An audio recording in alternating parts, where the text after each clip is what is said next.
Charges including sexual exploitation and sexual assault. Now, the CBC's Tanya Fletcher was at VPD headquarters where the police chief himself spoke to the media. So Tanya, you were listening in. Take us through the charges this officer is facing. Yes, Andrew, Detective Constable James Fisher is charged with 3 counts of sexual exploitation, as well as 1 count each of sexual assault, breach of trust, and obstruction of justice. Now, as this is an active investigation, there is a publication ban in place, so we are limited in the details we can share. But it looks like the charges span 3 cities: Vancouver, Surrey, and Burnaby. Now, this investigation dates back to August of 2015, with the most recent offenses allegedly taking place just 6 weeks ago.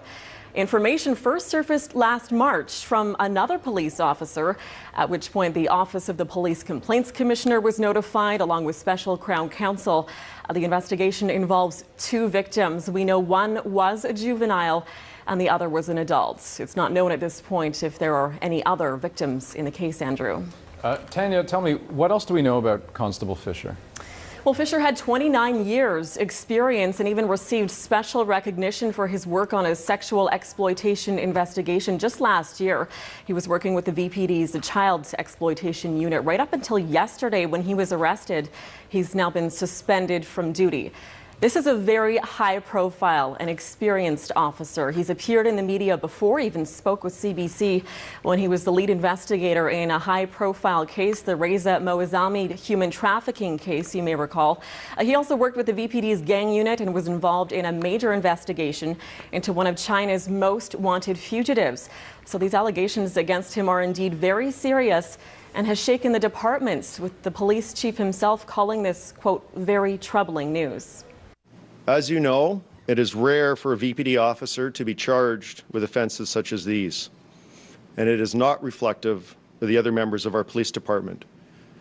And there is no information to suggest that any other officer was involved. Okay, so Tanya, what happens next with this case? So, Andrew, Fisher appeared in court this morning. He was released on conditions. He's not allowed to have any contact with the alleged victims or with some potential witnesses. The VPD is also seeking assistance from the RCMP as the investigation continues. Fisher is scheduled to make his next court appearance in Surrey on January 24th. Andrew? We'll be watching. Thanks a lot, Tanya. You're welcome. A Vancouver police officer has been charged with sexual exploitation, sexual assault, breach of trust, and an attempt to obstruct justice. James Fisher is a 29-year veteran of the force. He received an award last year for his work investigating child exploitation. The charges stem from complaints that go back to March, involving 2 alleged victims, an adult and a minor. Vancouver's chief of police admitted the case is troubling. It's just a very unfortunate set of circumstances, and it's a difficult thing for me to come here and stand before you today and talk about this. Fisher was on active duty right up until his arrest yesterday.